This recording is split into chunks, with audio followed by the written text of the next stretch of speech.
rencontre au Festival international de piano continue et nous ne pouvions pas partir sans interviewer son directeur et cofondateur, René Martin. Bonjour. Bonjour. Merci d'avoir pris quelques instants avant de mettre la machine en route, si je puis dire, des concerts, des différents concerts qui vont avoir lieu dans quelques instants. Un au Château Florent et un autre à l'abbaye de Sylvacane avec des virtuoses musiciens. Merci beaucoup donc d'avoir accepté cette interview. J'avais envie de vous rencontrer, René Martin, pour parler un peu de l'histoire dont vous êtes quelque part l'âme du festival, qui est aujourd'hui un festival international de piano où toutes les grandes vedettes, à la fois pianistes mais aussi instrumentistes à cordes ou autres, sont invitées. 37e édition, un petit émoi quand même au fond de votre cœur chaque année qui passe, quand vous faites un petit peu le flashback depuis toutes ces années. Oui, c'est vrai que quand j'ai créé le festival avec Paul Honoratini, qui était le maire du village et le propriétaire de ce lieu magnifique, je n'imaginais pas que je serais 37 ans après dans le parc en train de poursuivre et d'élargir cette magnifique aventure.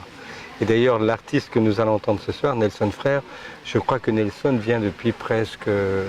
il a joué 22 fois ou 23 fois à la Roque d'Enterron. Alors justement, il y a des artistes qui, j'imagine, avec lesquels vous avez créé des liens, forcément, entre humains. Au bout de certaines années, il y a des liens qui se créent. Et puis d'autres artistes qui sont des découvertes, qui ont été des découvertes, et qui aujourd'hui parcourent aussi des étoiles montantes. Est-ce que vous avez des exemples à nous citer, par exemple? Eh bien, les deux exemples d'aujourd'hui, Adam Laloum, Adam Laloum qui fait une carrière absolument magnifique. Adam est venu dans les ensembles en résidence il y a une dizaine d'années. Et Adam était extrêmement jeune, il était à suivre des cours sous les platanes. Et c'est d'ailleurs comme ça que j'ai repéré le talent immense d'Adam Laloum. Ensuite, j'ai produit tous ses disques et ensuite, il est venu très régulièrement et il fait une carrière absolument étonnante. Même chose pour Nelson Frère. Quand Nelson est venu la première fois, Nelson n'était pas du tout connu. C'était un magnifique pianiste brésilien, on le connaissait au Brésil, on le connaissait dans le milieu très fermé du piano, mais il n'avait pas l'aura, la dimension qu'il a aujourd'hui. Et quelque part, je crois que c'est la richesse du festival, c'est que la réputation du festival s'est faite plus par les jeunes pianistes, par les découvertes, que par un artiste consacré qu'on aurait invité une fois ou deux fois. Ça fait partie évidemment de la programmation artistique, d'avoir les grands du piano, mais mon idée principale, c'est que quelqu'un qui vient à la Roque d'Enterron, cette année par exemple, il a une idée précise de ce qu'est le piano mondial. C'est-à-dire qu'il a la possibilité d'entendre peut-être un jeune pianiste qui a gagné l'un des plus grands concours internationaux. Il a la possibilité d'entendre peut-être un tout jeune prodige de 17-18 ans qui demain va exploser. Il a la possibilité d'entendre les grands maîtres. Et c'est ça. C'est-à-dire qu'en presque un mois, il y a 80 artistes qui donnent le ton. Et c'est un peu aussi comme une maison de famille. On a ces platanes tricentenaires, on a cette ambiance aussi très décontractée, mais en même temps très exigeante, puisque le niveau acoustique est exceptionnel, le niveau des pianos est exceptionnel. Donc c'est l'addition de tous ces ingrédients qui fait que le Festival de la Roque d'Enterron a une très belle histoire. Alors une histoire d'artistes éclectiques et puis un public aussi qui vient. Est-ce que le public est différent selon les concerts? Est-ce que vous avez pu remarquer cela? Puisqu'il y a des concerts à 18h et puis d'autres plus tard dans la soirée. Est-ce qu'on est plus dans la découverte en fin d'après-midi? Oui, et c'est une volonté. Vous savez, ces concerts de 18h sont extrêmement accessibles puisque le prix du billet est 16 €, prix unique. Et vous avez la possibilité d'amener un enfant jusqu'à 18 ans gratuitement. Donc vous pouvez venir en famille, c'est quasiment l'équivalent le prix d'une place de cinéma, 8 €. Et pour moi c'est très important parce que c'est quelque part la rencontre du public de demain. Et il vient ici, il découvre ce lieu absolument magique, il vient en famille.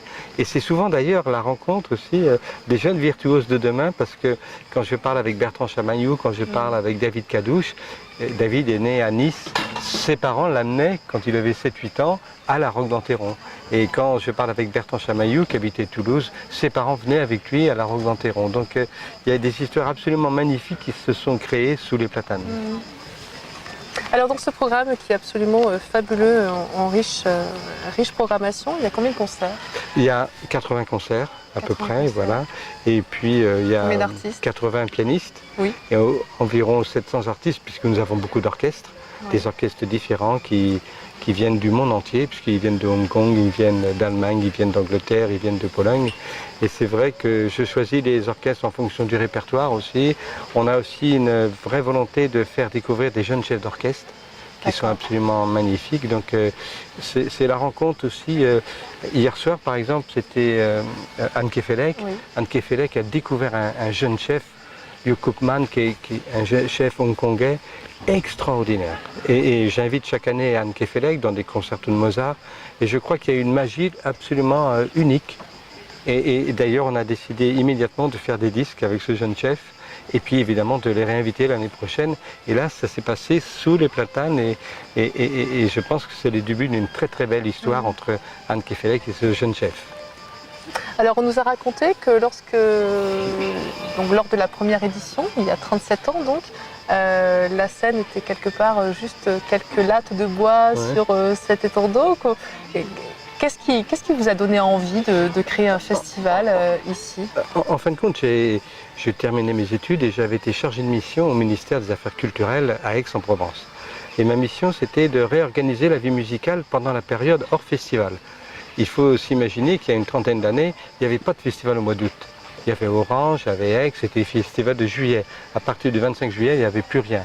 Et il y avait une légende qui disait qu'au mois d'août, de toute façon il pleut, c'était impossible d'organiser des manifestations. Et moi, je suis breton, j'habitais en Bretagne, je cherchais un lieu pour créer un festival de piano. Et j'ai eu la chance de rencontrer le maire de La Roque et surtout la chance de rencontrer son parc. Ce lieu.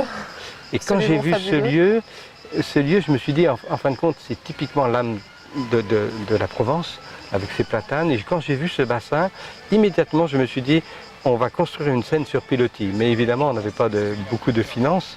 Donc on a construit un plateau avec un petit mur de renvoi. Et alors ce bassin, vous savez, c'est ces bassins un peu romantiques, où vous avez un rocher.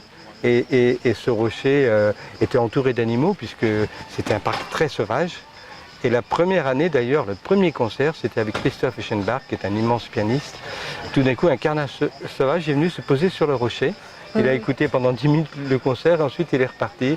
Et évidemment, après, les animaux ont quitté un peu le parc. Oui, c'est un petit peu effrayé par la musique. Il a été plus domestiqué, voilà. Et puis, je suis obsédé par l'acoustique. Alors, vous allez me dire, mais obsédé par l'acoustique en plein air, c'est difficile. Mais quand même, on a réussi, je pense, un pari fou. Oui. C'est-à-dire, on a construit d'abord une deuxième conque, avec les moyens que nous avions. Ensuite, une troisième conque, une quatrième conque, et on vient de construire la dernière, il y a 7 ans. Une conque qui est exceptionnelle et qui fait l'unanimité de tous les artistes. C'est-à-dire, on a l'impression d'être dans une salle de concert. Et cette conque projette vers 2020 fauteuils. Ouais. Oui, et c'est extraordinaire. J'estime qu'un festival de cette qualité-là, si on n'attache pas d'importance à l'acoustique, si on n'attache pas d'importance aussi au piano, puisque l'âme du festival c'est le piano, on ne peut pas avoir une histoire comme nous avons. Et c'est vrai que chaque année nous nous remettons en question, chaque année nous réfléchissons comment encore améliorer l'acoustique, comment encore améliorer l'entretien des pianos, comment améliorer l'accord du piano. Et c'est ce qui fait que tous les plus grands artistes du monde aiment venir à la Roque d'Enterron parce que pour eux c'est comme jouer dans une grande salle de concert mythique dans le monde. Est-ce que vous avez des souvenirs justement de cette première année, de la réaction des artistes lorsque vous les avez invités? J'ai beaucoup de souvenirs parce que nous avions frappé très fort la première année parce qu'il y avait Christoph Eschenbach, il y avait Richter, il y avait Martha Argerich, il y avait Christian Zimmermann. Et ce qui est très étonnant, c'est que dans cette région, personne n'a cru. Quand ils ont vu la programmation, personne n'a cru au festival.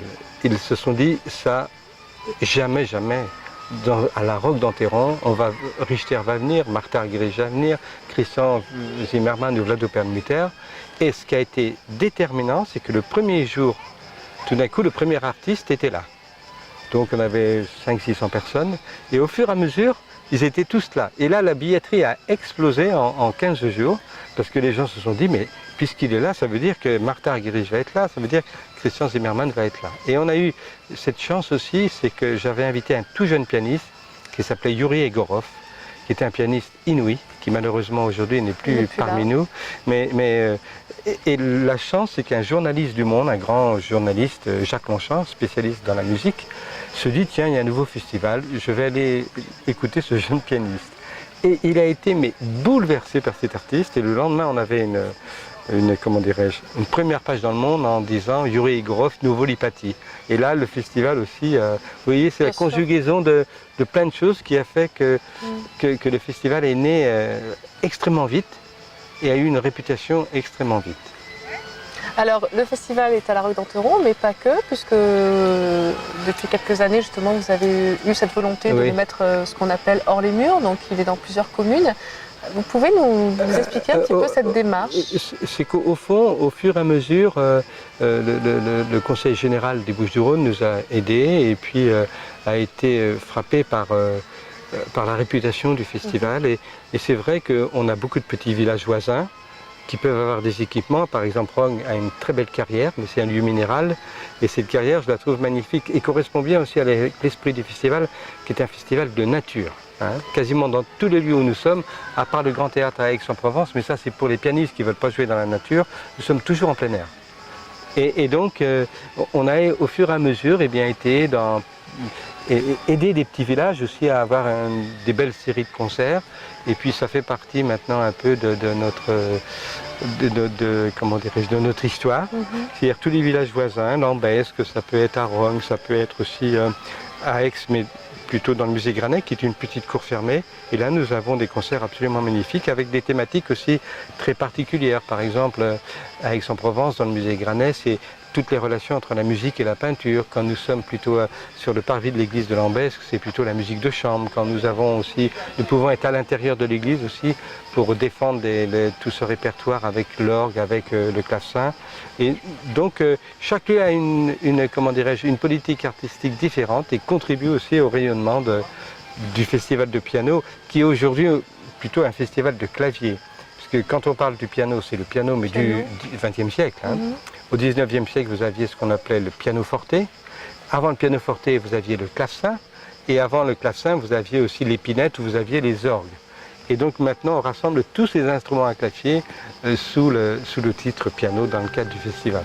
Avec des instruments à cordes aussi? Avec des instruments à cordes aussi, puisque le piano, c'est une des forces du festival, c'est que c'est le piano qui a la plus grande littérature. Oui. Aucun autre instrument a autant de partitions écrites depuis la Renaissance jusqu'à nos jours. Donc, mais le piano c'est en solo, mais c'est le piano en musique de chambre aussi. Beaucoup. Un violoniste, il a besoin du piano, un violoncelliste a besoin du piano, un quatuor pour faire des grands quintettes. Et évidemment, vous avez les concertos. Donc, le piano est toujours la clé de voûte de beaucoup de répertoires de musique. Et c'est pour ça j'ai créé l'académie et les ensembles en résidence il y a 25 ans. Et là, l'idée, c'était pas de créer une académie où les jeunes viennent, règlent, s'inscrivent. C'était au contraire de faire une sélection draconienne sur les jeunes musiciens, leur donner la possibilité de rencontrer tous les plus grands professeurs. On les héberge et puis là, de les aider ensuite. Il y a des choses qui se passent après. Voilà, et c'est vrai que tous les grands artistes d'aujourd'hui, Renaud Capuçon, Nicolas Angeli, Shadan Laloum, tous sont venus dans le cadre des ensembles de résidence.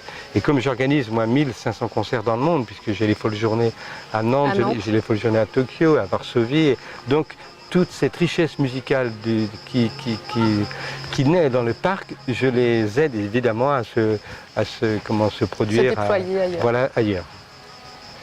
Est-ce que vous avez peut-être une question un peu plus personnelle, René Martin? Est-ce que vous avez un répertoire qui vous résonne plus particulièrement que d'autres Au fond, non, j'aime le piano, j'aime aussi bien les variations Goldberg de Bach, mais j'aime beaucoup la musique de Philippe Glass quand c'est Bruce Brubaker qui joue. J'aime la musique de Bartók, j'aime la musique de Beethoven. Non, en fin de compte, je choisis les interprètes pour tel type de répertoire. Et c'est vrai qu'il y a une telle richesse dans tous ces répertoires. Alors, quand on parle du XXe siècle, souvent on a peur, on se dit, oh là là, la plus belle musique c'est plutôt au XVIIIe, XIXe avec Mozart, Beethoven, Schubert, mais quand on voit les œuvres de Rachmaninov, de Fauré, les œuvres même de compositeurs contemporains, on se dit, mais il y a des choses absolument inouïes. Incroyable. Et c'est donc, ici, évidemment, on défend beaucoup ces répertoires. Voilà. Ouais. En tout cas, nul doute, vous êtes sans doute un grand passionné pour mener ce bateau à bien. Oui, et puis quelque part, c'est un peu ma résidence d'été aussi. C'est agréable. J'adore venir à la Roque d'Enterron, j'y attache beaucoup d'importance. J'ai créé beaucoup d'autres festivals, beaucoup d'autres grands événements, mais c'est le premier, je dirais, c'est mon premier enfant. Là. J'avais 22-23 ans, je crée ce festival et j'y attache. Chaque été, je viens passer 1 mois et demi, 2 mois. Je rencontre les équipes de bénévoles. On est amis. Je suis ami avec Michel Honoratini, Jean-Pierre Honoratini, toute l'équipe du festival. Et c'est vrai que c'est une belle aventure collective. Merci beaucoup René Martin. Merci beaucoup. Merci. Merci.